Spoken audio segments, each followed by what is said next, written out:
ಚಿತ್ರದುರ್ಗದ ರೇಣುಕಾಸ್ವಾಮಿ ಕೊಲೆ ಆರೋಪಿಯಾಗಿರುವ ಪವಿತ್ರ ಗೌಡ ಅವರು ಸದ್ಯ ಪರಪ್ಪನ ಅಗ್ರಹಾರದಲ್ಲಿದ್ದಾರೆ. ಇನ್ನೂ 1 ವರ್ಷ ಪವಿತ್ರ ಗೌಡ ಅವರಿಗೆ ಜೈಲೂಟ ಫಿಕ್ಸಾ? ಜೈಲಲ್ಲೇ ಕಾಲ ಕಳಿಬೇಕಾಗತ್ತಾ? ರೇಣುಕಾಸ್ವಾಮಿ ಕೇಸ್ ಬಗ್ಗೆ ಲಾಯರ್ ಶಾಕಿಂಗ್ ಹೇಳಿಕೆಯೊಂದನ್ನು ಕೊಟ್ಟಿದ್ದಾರೆ.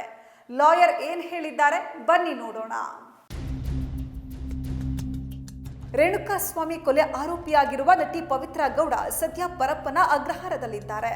ಒಮ್ಮೆ ಜಾಮೀನು ಪಡೆದು ಹೊರಗೆ ಬಂದರೂ ಕೂಡ ಪವಿತ್ರ ಗೌಡ ಮತ್ತೆ ಸುಪ್ರೀಂ ಕೋರ್ಟ್ ಆದೇಶ ಬಂದ ಮೇಲೆ ಕಂಬಿ ಎಣಿಸುವಂತಾಗಿದೆ. ಅದರ ಕುರಿತು ಮತ್ತೊಂದು ಶಾಕಿಂಗ್ ಅಪ್ಡೇಟ್ ಬಂದಿದೆ. ಆರೋಪಿ ಪವಿತ್ರ ಗೌಡಗೆ ಇನ್ನೊಂದು ವರ್ಷ ಜೈಲೂಟ ಗ್ಯಾರಂಟಿ ಅಂತ ಹೇಳಲಾಗ್ತಾ ಇದೆ. ಹಾವೇರಿಯಲ್ಲಿ ಪವಿತ್ರ ಗೌಡ ಪರ ವಕೀಲ ಬಾಲನ್ ಹೇಳಿಕೆ ಕೊಟ್ಟಿದ್ದು ಶಾಕಿಂಗ್ ಟ್ವಿಸ್ಟ್ ಕೊಟ್ಟಿದ್ದಾರೆ.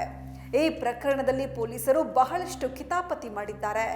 2 ಗಾಡಿಗಳಲ್ಲಿ ಕೂದಲು ವಶಕ್ಕೆ ಪಡೆದಿದ್ದಾರೆ ಅಂತ ಹೇಳಿದ್ರು. 2 ಬಾರಿ ಕೂದಲನ್ನ ವಶಕ್ಕೆ ಪಡೆದಿದ್ದಾರೆ ಅಂತ ಹೇಳಿದ್ರು. ಕೂದಲು FSLಗೆ ಕಳುಹಿಸಿದ್ರು. ಈಗ ರಿಪೋರ್ಟ್ ಬಂದಿದೆ. ರಿಪೋರ್ಟ್ನಲ್ಲಿ ಇದು ಮಹಿಳೆಯ ಕೂದಲು ಅಂತ ಬಂದಿದೆ.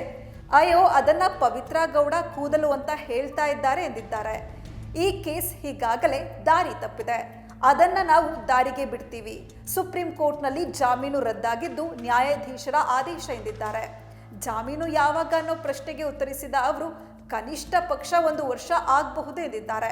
ಎಲ್ಲ ಸಾಕ್ಷಿಗಳು ಕ್ಲಿಯರ್ ಆದ್ರೆ ಕೇಸ್ ಕ್ಲೋಸ್ ಆಗುತ್ತೆ.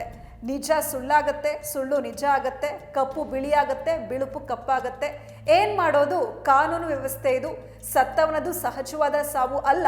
ಪೊಲೀಸರು ಹಾಕುವ ಚಾರ್ಜ್ ಶೀಟ್ ಸುಳ್ಳು ಅಂತ ನನ್ನ ಅಭಿಪ್ರಾಯ ಎಂದಿದ್ದಾರೆ. ನ್ಯಾಯಾಧೀಶರ ಮೇಲೆ ನಮಗೆ ನಂಬಿಕೆ ಇದೆ. ಅವರು ಆದೇಶ ಮಾಡ್ತಾರೆ. ಹೈಕೋರ್ಟ್ಗೆ 7 ಜನರನ್ನ ಟಾರ್ಗೆಟ್ ಮಾಡಿ ಹೋಗಿದ್ರು. A1 ಇಂದ A2 ಬೇರೆ ಅಲ್ಲ.